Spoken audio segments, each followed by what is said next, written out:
ओम श्री गणेशाय नमः। ओम श्री गुरुदेवाय नमः। ओम भगवती माँ सरस्वत्यै नमः।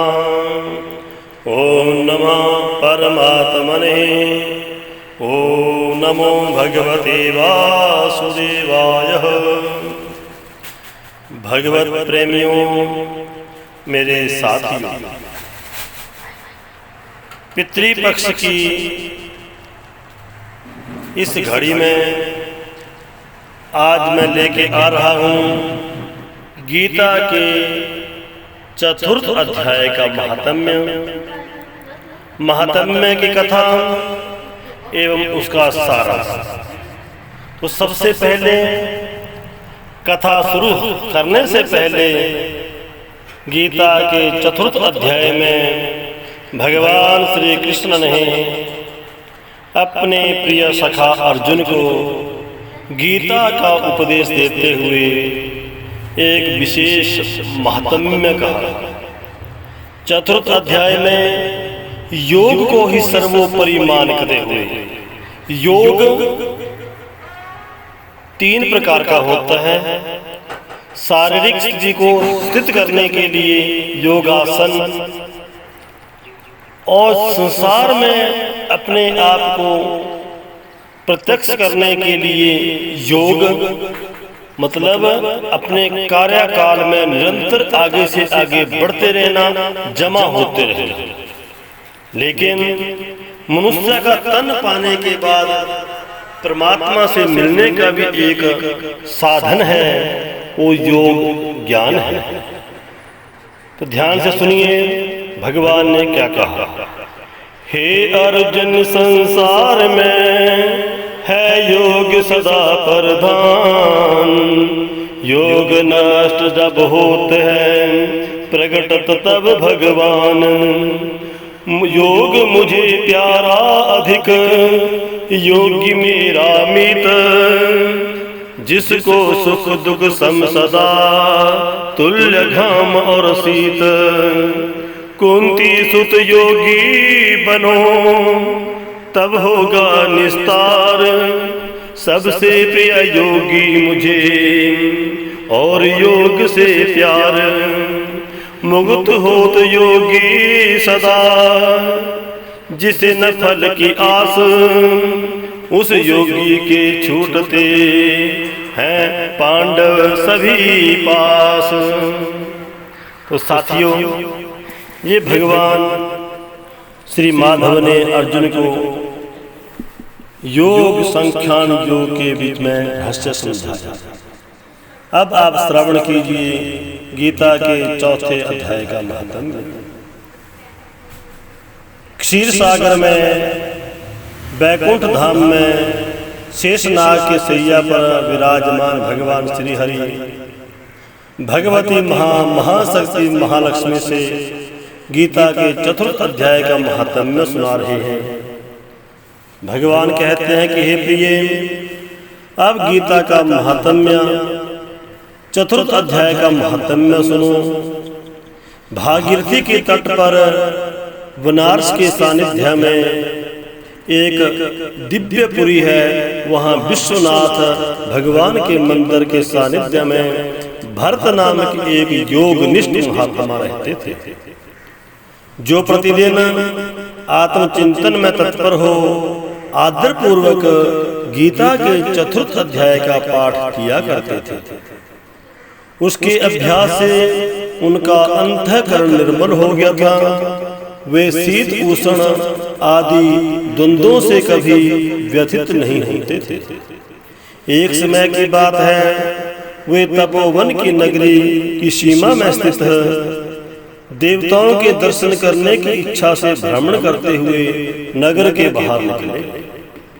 वहां भ्रमण करते करते उन्हें आराम की आवश्यकता पड़ी और एक वृक्ष के नीचे अपना आसन लगा करके आराम करने लगे। भगवत प्रेमियों, जिस वृक्ष के नीचे उन्होंने आश्रय लिया, वहां पर 2 बेर के वृक्ष थे।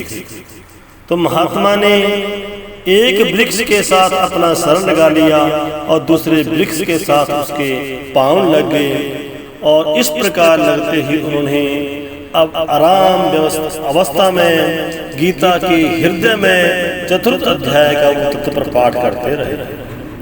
साथियों, प्रभु प्रेमियों, ये भक्ति ही की तो कृपा है। जैसे महात्माओं का सिर का स्पर्श एक बेरी से हुआ और दूसरी बेरी से पांव का स्पर्श हुआ, और महात्मा ने कुछ क्षण विश्राम किया और यात्रा के लिए चल पड़े, लेकिन उसी समय से वो वृक्ष जो है, बेरी के वृक्ष सूख करके धरातल के ऊपर गिर गए। साथियों, वृक्ष के गिरते ही उस स्थान पर दो कन्याएं प्रकट हुई और उन दोनों कन्याओं ने उन दिव्य महात्मा को दर्शन करके प्रणाम करते हुए वहीं पर अंतर्ध्यान हो गए। साथियों, अगले जन्म में वो कन्याएं, वो वृक्ष जो कन्या प्रकट हुई थी, उन कन्याओं ने एक ब्राह्मण के घर में, एक ब्राह्मण परिवार के अंतर्गत कन्याओं के रूप में जन्म लिया। वे दोनों कन्याएं जब बढ़ कर के 7 वर्ष की हो गई, तब एक दिन उन्होंने दूर देशों में घूमकर आते हुए भरत मुनि को देखा। संत मुनि भरत मुनि को देखा और उन्हें देखते ही वे दोनों उनके चरणों में गिर पड़ी। मीठी वाणी से बोली कि हे मुने, आपकी ही कृपा से हम दोनों का उद्धार हुआ है। हमने बेर की योनि त्याग करके मानव शरीर को प्राप्त किया है। और उनके इस प्रकार कहने पर भरत मुनि को बड़ा विस्मय हुआ। उन्होंने पूछा, पुत्रियों, तुम कौन हो? मैंने कब तुम्हारा साधन किया? मैंने कब तुम्हारा उद्धार किया? और किस कारण तुम्हारा उद्धार हुआ? मुझे इसके बारे में कुछ ज्ञान नहीं। तब वो कन्याएं बोली कि पहले उन्हें अपने बेर का वृक्ष हो जाने के रहस्य को मैं तुम्हें सुनाती हूँ। हे मुने, गोदावरी नदी के तट पर छिन्नपाप नामक एक उत्तम तीर्थ है। छिन्नपाप मतलब उस स्थान पर स्नान करने से, पूजा करने से, दान करने से प्राणी संपूर्ण पापों से छिन्न मतलब निवृत्त हो जाता है। प्रभु प्रेमियों, भगवत प्रेमियों, जो मनुष्य पुण्य प्रदान करने वाला है वह पावन तमा के चरम सीमा पर पहुंच हुआ था। उस तीर्थ में सत्य तपा नामक एक तपस्वी बड़ी कठोर तपस्या करते थे। वे ग्रीष्म ऋतु में प्रज्वलित अग्नि के समान बीच में बैठते हुए वर्षा काल में जल की धाराओं में उनके मस्तक के बाल सदा भीगे रहते थे। जाड़े के समय जल में निवास करते हुए तपस्या करते थे और ग्रीष्म अवस्था में, गर्मी की अवस्था में आगे और पीछे अग्नि जला करके वो तपस्या करते थे। वे बाहर भीतर से शुद्ध रहते थे। समय पर तपस्या करते करते उनका मन परमात्मा के चरणारविंदों में लग गया। प्रभु प्रेमियों, जब गोदावरी की पावन नदी के तट पर वो सत्य तपा महात्मा का दिव्य तेज बढ़ने लगा, तो स्वर्ग के राजा इंद्र को भयभीत होकर के अपने 2 अप्सराओं को बुला करके सत्य तपा संत के ब्रह्म तत्व को, ब्रह्म ज्ञान को, तपस्या को भंग करने के लिए भेजा। प्रभु प्रेमियों, इंद्र के आदेश को पा करके दोनों अप्सराएं गोदावरी के तीर पर पहुंची और तपस्या करते हुए मुनि के सानिध्य में आकर के मधुर मृदंग, वेणु, नाद इत्यादि अप्सराएं गान और नृत्य करने लगी। दोनों अप्सराओं ने अनेकानेक स्वरों के द्वारा सत्य तपहा मुनि के सानिध्य में अनेकानेक वाद्य यंत्रों के द्वारा नृत्य गान किया और कहीं पर तो मर्यादा लागते हुए भी महात्मा के सानिध्य में आ पहुंची। लेकिन महात्मा ने जब इस प्रकार के कुकृत्य को करते हुए उन अप्सराओं को क्रोधित होकर अभिशाप दे दिया कि तुमने हमारी पूजा में, हमारे ध्यान में बाधा पहुंचाई हो, तुम मंद बुद्धि हो, तुम जड़ बुद्धि हो, इसलिए जाओ तुम वृक्ष की योनि में जन्म ले लो। बेरी के रूप में तुम्हारा जन्म होगा। सत्य तपा के अभिशाप देते ही सत्य तपा के अभिशाप के सुनते ही दोनों अप्सराओं का पतन हो गया। साथियों, वो दोनों अप्सराएं पतित होकर के गोदावरी के सानिध्य में बेली के वृक्ष के रूप में उनका जन्म हुआ और 100 वर्षों तक इस जड़ शरीर को पाकर के दुखी हो रही थी। भरत मुनि के चरण स्पर्श करने से, मस्तक के स्पर्श करने से ही उन दोनों अप्सराओं का उद्धार हो गया और दोनों अप्सराएं जो है सदगति को पुनः इंद्र पद को प्राप्त कर गई, स्वर्ग लोक को प्राप्त कर गई। पुनः उन्हें अपना अप्सराओं का रूप प्राप्त हो गया। भगवत प्रेमियों, भगवान श्री माधव ने करुणा अवतार, पूर्ण अवतार, 16 अवतार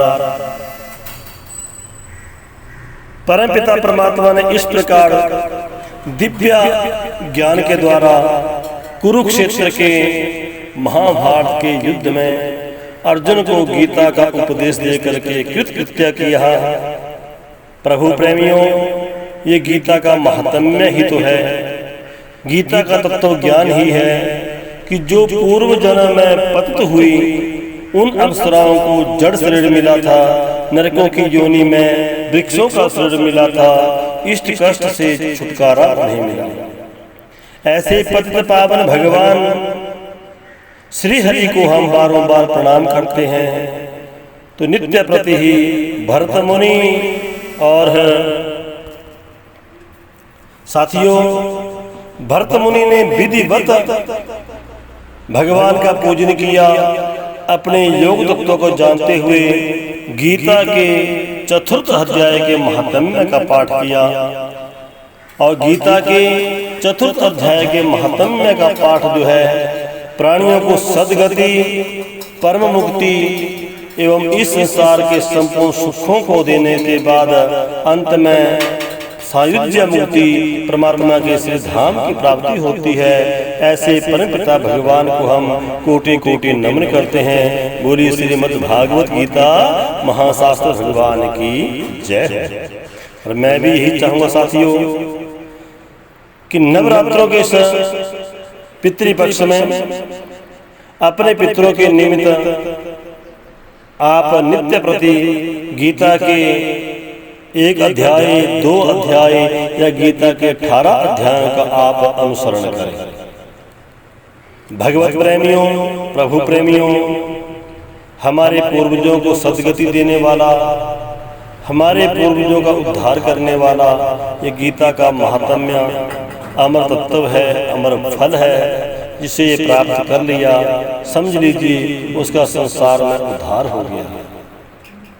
भगवान के वाणी, भगवान के कृपा से ही ये सब कुछ प्राप्त होता है।